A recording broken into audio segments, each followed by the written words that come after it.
Hindi medium का वो 164 number शायद आ चुका है, जितना आप किसी भी पेपर में आप नहीं ला सकते हैं। अब हम जनरल स्टडी का पेपर फर्स्ट देखने जा रहे हैं। जो जनरल स्टडी का हमारा पेपर फर्स्ट होने वाला है उसमें कौन कौन से सब्जेक्ट आने वाले हैं और ऐसा क्यों डिजाइन किया गया, जरूरत क्या थी यूपीएससी को। जो हमारा पेपर फर्स्ट है जनरल स्टडी का, उसमें आता है Indian history, heritage and culture, geography of the world and India, Indian society के बारे में भी ये पूछता है। देखिए हिस्ट्री में आप जैसे प्रीलिम्स में आपसे बताया, हिस्ट्री को ही आगे क्यों रखा गया। हम इतिहास से जानेंगे ना, हम भूगोल से जानेंगे कि भूगोल किस जगह कैसे, हमारी कौन सी संस्कृति सभ्यता मानव का विकास कैसे हुआ है, इसीलिए इंटीग्रेशन रूप में इसको एक साथ रखा गया है। सब्जेक्ट्स को एक साथ रखना ऐसे थोड़ी रख दिया गया होगा। हम जैसे हम हिस्ट्री के माध्यम से जानेंगे, उस समय को आज से रिलेवेंट करेंगे, हम जोड़ने का प्रयास करेंगे। जैसे हमारा इंडस वैली सिविलाइजेशन था, इंडस वैली सिविलाइजेशन को तो वही देखकर हम स्मार्ट सिटी लेकर आए हैं। हमें क्या पता था सिटी कैसा होता है। और इसको भी अगर हम छोड़ दें, सिटी की बात पहले मानव की बात पे लेके आते हैं। हमने देखा जब मानव सभ्यता का विकास हो रहा था, मानव के पास क्या था, खाने के लिए कुछ नहीं था, पढ़ने के लिए कुछ था, कुछ नहीं था, नलकूप जैसी व्यवस्था थी नहीं थी, तो मानव ने क्या किया, जब जिस चीज को जिसकी जरूरत लगती है उसका विकास करने के लिए मानव प्रयासरत होने लगता है। आपको यूपीएससी में सिलेक्शन लेना तो आपको पढ़ना पड़ेगा, आपको चीजों को समझना पड़ेगा। तो इसके लिए आप क्या करेंगे, किसी ना किसी गाइड को पकड़ेंगे, किसी ना किसी कोचिंग को पकड़ेंगे। वैसे यूपीएससी को भी इस चीज को पता था कि हम अगर पेपर फर्स्ट में अगर हम हिस्ट्री रखेंगे, ज्योग्राफी रखेंगे और सोसाइटी रखेंगे और उसका समावेशित रूप से अध्ययन करेंगे, तो हम बताएंगे लोगों को, हम अपने जो जिस जिले में काम करने वाले लोगों को भेजेंगे, उनको पता होगा मानव को जब जरूरत था पानी का तो उन्होंने नदियों के किनारे बसना चालू किया, मानव को जरूरत था खाने के लिए उन्होंने मांस खाना चालू किया, मानव को जरूरत था ठंडक में कपड़े पहनने के लिए वो पशु पक्षियों के खाल को पहनना चालू किए। वो कहाँ से स्टार्ट किए, उनको इतिहास से पता चला। उनको इतिहास के माध्यम से ये भी पता, हम लोग को आज पता चलता है कि भूगोल में कहाँ पे कैसे उन्होंने इस कार्य को प्रारंभ किया, तो जिससे हम आज क्या लेके आए, स्मार्ट सिटी लेके आए। लेकिन क्या सिटी को स्मार्ट बनाने से आपके गांव को लोग विकास कर जाएंगे? कोरोना में अच्छों को पता चल चुका है। हम सिर्फ स्मार्ट सिटी नहीं बता पाएंगे। अभी हम जैसे स्मार्ट सिटी का ही चर्चा की, अभी हम इकोनॉमी वाले सेक्शन में आप बताएंगे कैसे आपकी हिस्ट्री और ज्योग्राफी आपके इकोनॉमी में कैसे अपना महत्वपूर्ण भूमिका निभा रहा है। तो उसके बाद हम जब पेपर फर्स्ट देख लिए, इसमें हिस्ट्री आ गया, ज्योग्राफी आ गया और हमारी सोसाइटी आ गई। सोसाइटी इसलिए मुख्य रूप से देखना जरूरी है पेपर फर्स्ट में, महिलाओं का योगदान कितना हमारे समाज में। महिलाएं घर का सारा काम तो कर देती हैं, क्या उनका जीडीपी में, जीएनपी में, पर कैपिटा इनकम में कभी योगदान लिया जाता है, कभी सोचा जाता है? उनको, महिलाओं को बहुत सारे इश्यूज आते रहते हैं, प्रताड़ित किया जाता है। तो इसी समाज को सभ्य बनाने के लिए हम सोसाइटी का भी अध्ययन करते हैं। अब हम देखने जा रहे हैं कौन सा, जनरल स्टडी का पेपर थर्ड। पेपर थर्ड कौन सा है, पेपर थर्ड में क्या क्या आता है?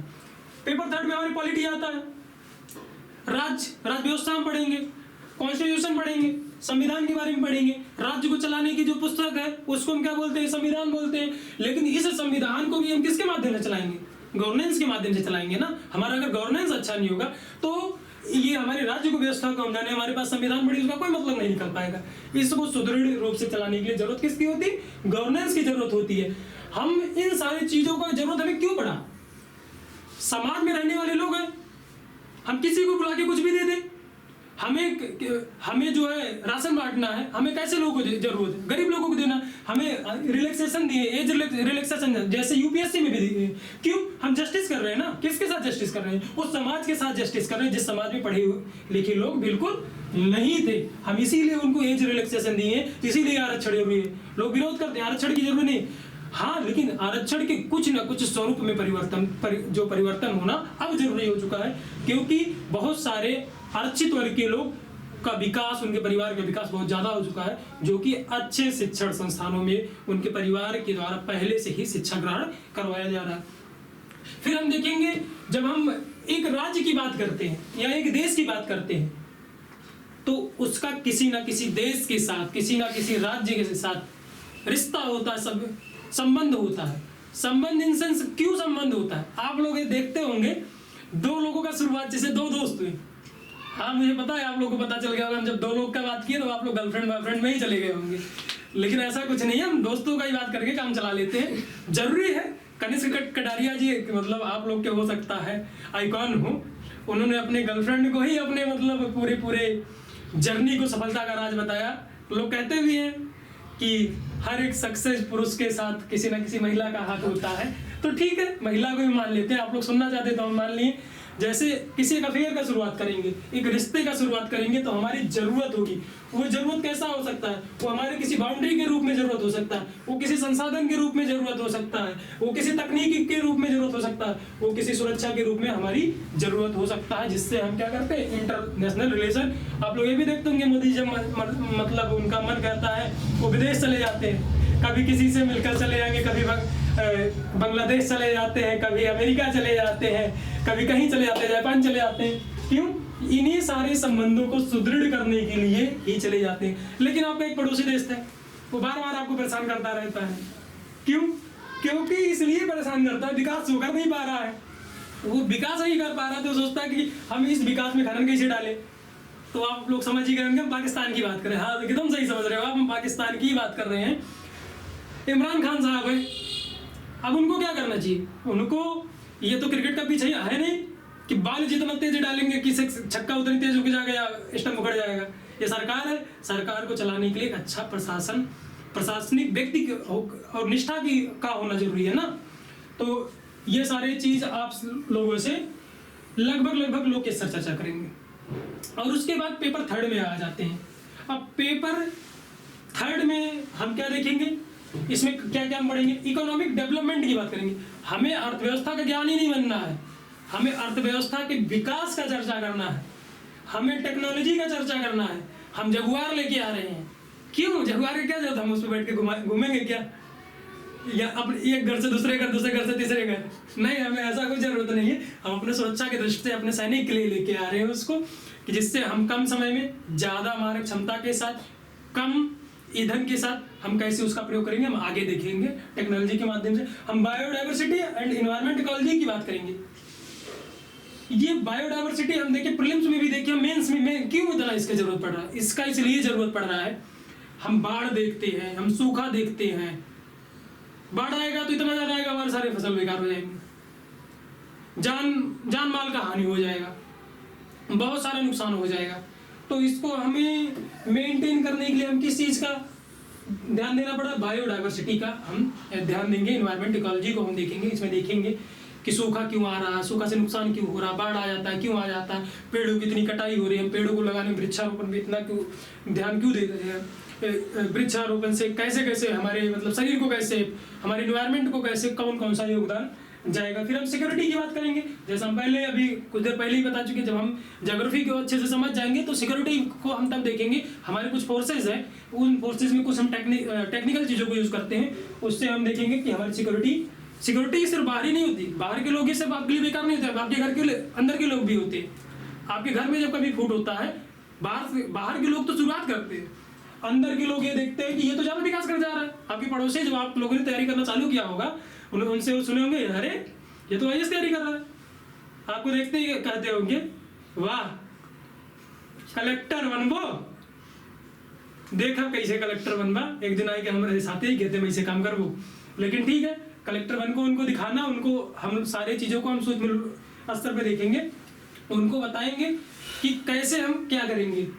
डिजास्टर का मैनेजमेंट करेंगे। जब हम सारे मुख्य पहलुओं को समझ जाएंगे तो अब बाढ़ आता है, उससे पहले हमें क्या प्लान करके रखना चाहिए, क्यों करना चाहिए। सूखा आता है, उसके लिए हमें क्या प्लान करना चाहिए। एक्सीडेंट हो जा रहा है कि बहुत बड़े बड़े भीषण एक्सीडेंट हो जाते हैं, हमारे जो है एयरवेज क्रैश कर जाते हैं, हमारी जो है बहुत बड़ी बड़ी सबमरीनें हैं वो समुद्र में नष्ट हो जाती हैं, उससे क्या नुकसान होता है, कैसे नुकसान होता है, सब हम आगे आने वाले समय में आप लोगों से चर्चा करेंगे। उसके बाद जो सबसे इम्पोर्टेंट टॉपिक होता है, सेक्शन होता है, वो आपका पेपर 4 होता है। अगर इस सेक्शन पे आप ध्यान दे लगे तो आपका सिलेक्शन होगा। अगर इस टॉपिक पे आप नहीं ध्यान दे पाते हैं तो ये समझ लीजिए सिलेक्शन होना बहुत मुश्किल है। तो इसमें हम जीएस पेपर 5 में हम क्या देखेंगे, एथिक्स देखेंगे। आपके हम सत्यनिष्ठा के बारे में को चेक करेंगे। आपको क्या चेक करेंगे? आपके सत्यनिष्ठा को चेक करेंगे, आपके इंटीग्रिटी को चेक करेंगे, आपके एप्टीट्यूड को चेक करेंगे। एप्टीट्यूड एथिक्स क्या होता है? सत्यनिष्ठा। आपके पास इतना सब नॉलेज है, लेकिन इस नॉलेज का क्या पता आप सेलेक्ट होने के बाद इसका दुरुपयोग करने लगे।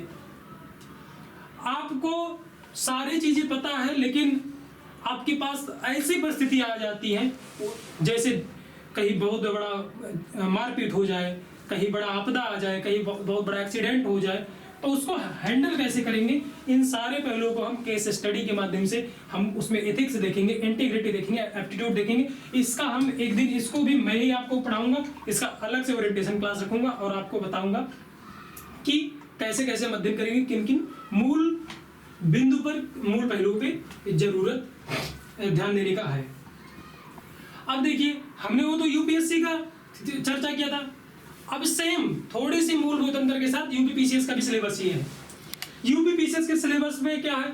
मैंने प्रारंभिक परीक्षा के बारे में आपको पहले ही चर्चा कर चुका हूं। मैं प्रारंभिक परीक्षा के बारे में आपसे चर्चा कर चुका हूं। अब मेंस परीक्षा का मैं पहले ही आपको बता दिया, फर्स्ट पेपर में क्या आता है, सेकंड पेपर में क्या आता है, थर्ड पेपर में क्या आता है। इसमें कुल टोटल प्रश्न पत्र कितने होते हैं यूपीपीसीएस में? मुख्य परीक्षा में 8 प्रश्न पत्र हुए। इसमें पहला पेपर क्या हो गया? सामान्य हिंदी का होता है, जो 150 अंक का होता है। इसमें भी निबंध आता है, यूपीएससी में भी निबंध आता है और यूपीएससी में भी हिंदी आता है। बस इसमें मार्क का अंतर है, उसमें 250 नंबर का निबंध आ रहा है, इसमें 150 नंबर का निबंध आ रहा है। उसमें 300 नंबर की हिंदी आ रही है, इसमें 150 नंबर की हिंदी आ रही है। इसमें जो सामान्य अध्ययन हमारा जीएस पेपर फर्स्ट है वो 200 नंबर का, वो 250 नंबर का। इसमें जो हमारा पेपर सेकंड है, सेम वही सारे जीएस के पेपर वहाँ 250 के, यहाँ 200 नंबर के हैं। और प्रत्येक प्रश्न पत्र का जो समय अवधि है वो कितना है? 3 घंटे का ही है। पेपर का पैटर्न सेम है। इसी वजह से हम यूपीएससी और पीसीएस दोनों को एक साथ लेकर चलने का प्रयास कर रहे हैं, आपको समझाने का प्रयास कर रहे हैं। लेकिन अब देखिए, जो क्वालिफाइंग पेपर्स हैं, क्वालिफाइंग पेपर्स की जरूरत क्यों पड़ी, क्यों जरूरत है आपको, और किस किस भाषा में आप क्वालिफाइंग पेपर दे सकते हैं? किसी भी भारतीय भाषा में आप पेपर दे सकते हैं, जो कि आपके संविधान में किस शेड्यूल में, 8th शेड्यूल में आप दिया गया जितनी भाषा है उसमें आप किसी को भी सिलेक्ट कर सकते हैं क्वालिफाइंग नेचर के लिए। आपके लिए जरूरी नहीं कि आप हिंदी ही दें। खासकर अगर उत्तर प्रदेश, मध्य प्रदेश, बिहार, छत्तीसगढ़, झारखंड के लोग होंगे तो आप हिंदी भाषी क्षेत्र के होंगे, आप हिंदी सेलेक्ट करेंगे। इसीलिए ज्यादा चर्चा किसका किया था? हिंदी का ही किया जाता है। लेकिन क्वालिफाइंग नेचर में आपको बता देता हूँ, आसाम है, बंगाली है, गुजराती है, हिंदी है, कन्नड़ा है, कश्मीरी है, ये सारे जो भाषाएं हैं आपके 8th शेड्यूल के, इसमें आप क्वालिफाई नेचर के साथ सिर्फ क्वालिफाई करना है। कौन सा? क्वालिफाई। अब आपका जो दूसरा पेपर होगा वो मैंडेटरी होगा। उसमें आप ये नहीं कर सकते कि इंग्लिश की जगह कोई उर्दू ले लें, आपको इंग्लिश पेपर ही लेना है। इसमें भी सिर्फ क्या करना है? क्वालिफाई। क्यों इंग्लिश का जरूरत क्यों पड़ा? हम तो हिंदी भाषा में ही काम चला ले सकते हैं ना, क्योंकि हमें प्रशासन में काम करना है। लेकिन यह जरूरी नहीं है कि आप जिस भाषा के लोग हैं उसी क्षेत्र में आप काम करने का मौका पाए। हो सकता है आप उत्तर प्रदेश के हो, आपको जो तमिलनाडु भेज दिया जाए, आपको तमिलनाडु भेज दिया जाए, आपको जो है तेलंगाना भेज दिया जाए, मणिपुर भेज दिया जाए, मिजोरम भेज दिया जाए, आपको कहीं भेज दिया जाए, तो कम से कम आप जो जनता के द्वारा जो उनका समस्या होगा, एक एप्लीकेशन के माध्यम से जो लिखा हुआ आएगा उसको पढ़ सकेंगे, उसको समझ सकेंगे और आप उनके उत्तर को देने में सक्षम हो सकेंगे। अब देखिए, हम ऑप्शनल पेपर की बात करते हैं, जो हमें यूपीएससी ऑप्शनल पेपर्स देता है। तो उसमें हम मुख्य रूप से देखते हैं साइंस, इंजीनियरिंग और जो हमारे मानविकी विषय हैं उनमें कौन कौन से विषय यूपीएससी मौका दे रहा है, जिसको ऑप्ट करके हम ज्यादा से ज्यादा नंबर ग्रेजुएशन लेवल पे अध्ययन करके हम यूपीएससी में सिलेक्शन पा सके। तो हम सबसे पहले देखते हैं जो साइंस में हमें सब्जेक्ट मिलता है यूपीएससी के लिए। मैं आपको बताया, यूपीएससी ऑप्शनल के एक सब्जेक्ट में 2 पेपर करवाता है, एक सब्जेक्ट करवाता है ऑप्शनल, इसमें तो पेपर फर्स्ट और सेकेंड करवाता है।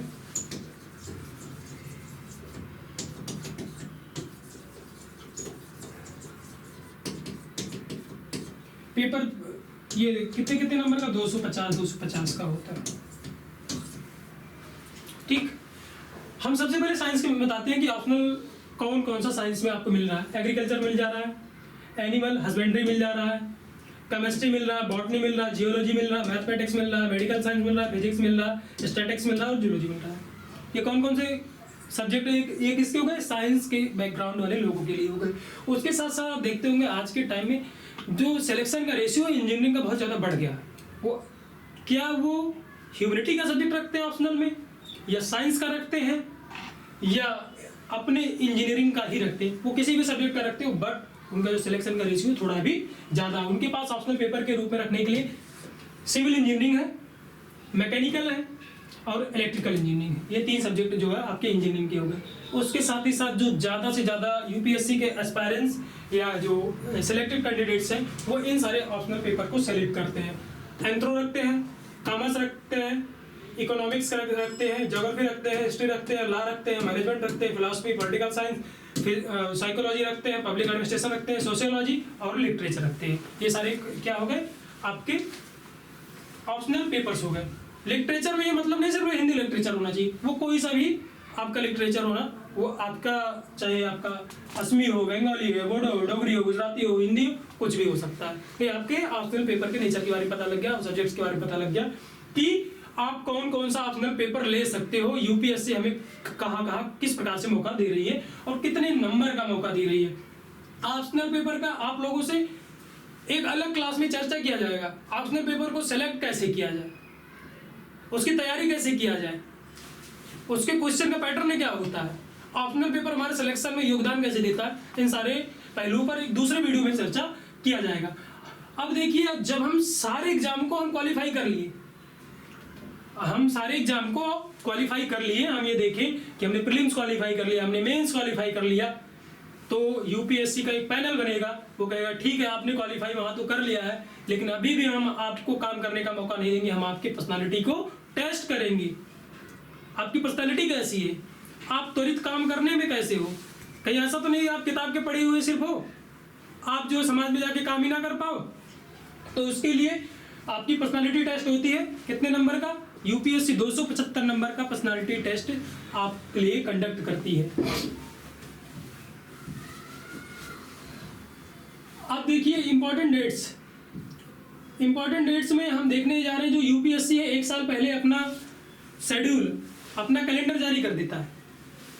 हम इसमें मुख्य रूप से हम किस चीज़ को देखेंगे, हम देख लेते हैं सिर्फ सिविल सर्विसेज की हम बात करेंगे, ठीक है। सिविल सर्विसेज की हम बात करेंगे कि कितने तारीख को वो अपना प्रीलिम्स एग्जाम कंडक्ट करवा रहा है।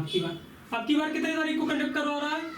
5 जून को नोटिफिकेशन के अनुसार दे दिया कि 5 जून को आपका प्रीलिम्स का पेपर कंडक्ट करवा देगा। तो आप लोग अभी से, आपके पास अभी जनवरी, फरवरी, मार्च, अप्रैल और मई का पूरा समय है। आप लोग अगर एक एक सब्जेक्ट को एक एक महीने मौके देंगे और काफ़ी अच्छा स्पीड में करेंगे, हम लोग के मार्गदर्शन में आप थोड़ा आगे बढ़ते जाएंगे, तो हो सकता है आप पेपर में अच्छा करें। हम आपको श्योरिटी नहीं देते, हम आपसे कभी नहीं कहेंगे कि हम आपको सिलेक्शन दिलाने के लिए आए हैं, हमें आपको एक अच्छी गाइड देने के लिए आए हैं कि जिससे आप कहीं भी रह के, किसी भी क्षेत्र में रह के, या दिल्ली, पटना या इलाहाबाद में आप रह रहे हो, तो हम लोग के मार्गदर्शन में रह के आप अपने तैयारी को आसान बना सको। अब नंबर ऑफ फॉर्म सबमिशन, आप लोग इतना तो मतलब क्यूरियोसिटी आप में जागे जाना चाहिए था, इतना सारी चीज जानने के बाद। इतना बड़ा एग्जाम है, इतने बड़े एग्जाम में फॉर्म कितने लोग डालते होंगे भाई? बात आईएएस की है, बात आईपीएस की है, बात आईआरएस की है, बात एसडीएम की है, बात असिस्टेंट कमिश्नर की है, बात तहसीलदार की है। तो सब लोग बनना तो चाहते ही हैं भाई। पहले राजा होता था, आज आईएएस होता है। तो उस राजा बनने के लिए जो जिनमें इच्छा जागृत हो जाती है, वो जागृत तो बहुत ज़्यादा लोगों में हो जाती है। जो एक अनुमान के अनुसार मैं लगभग बताता हूँ, लगभग 10 से 11 लाख फॉर्म जो है, कितने? 10 लाख फॉर्म डाल दिए जाते हैं। लेकिन ये 10 लाख लोग क्या एग्जाम देने जा सकते हैं?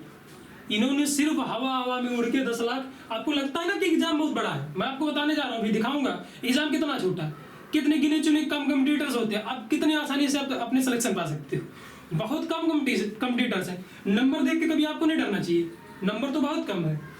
10 लाख लोगों ने फॉर्म तो डाल दिया, लेकिन अपीयर कितने लोग होंगे एग्जाम में जाके?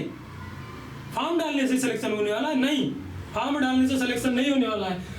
इतना डर होता है यूपीएससी के नाम से, यूनियन पब्लिक सर्विस कमीशन के नाम से। आप सोचिए, उसी दिन से आप अलग हो जाते हैं, उन लोगों से अलग हो जाते हैं, उन लोगों से आप ज्यादा योग्यता रखने लग जाते हैं जिस दिन से आप प्रीलिम्स के लिए एग्जाम में अपीयर कर जाते हैं। एग्जाम में अपीयर कितने होते हैं? 50% लोग होते हैं। 10 लाख लोगों ने फॉर्म डाला, कितने? 10 लाख लोगों ने फॉर्म डाल दिया, अपीयर कितने? लोग डर गए, हालत बेकार, पेपर देने से पहले ही नहीं अब की बार पेपर नहीं देना, अटेम्प्ट बेकार हो जाएगा। कुछ लोग ऐसे भी होते हैं कि चलो ठीक है अगली अब की नहीं दी अगली बार। कुछ लोग होते पूरी जिंदगी नहीं दे पाते हैं। तो मैं बताता हूँ कितने आसानी से आप सिलेक्शन ले सकते, बहुत आराम से सिलेक्शन लोगे। 10 लाख लोग हैं, इसमें से सिर्फ 50% लोग अपीयर हो पाते हैं एग्जाम के लिए। कितने परसेंट लोग? 50% लोग अपीयर होते हैं। किसके लिए? प्रीलिम्स एग्जाम के लिए। कितने परसेंट लोग अपीयर हुए? 50% हुए। तो 10 लाख का जब हम 50% कर देंगे कितने हो गए? आपके सिर्फ 5 लाख लोग।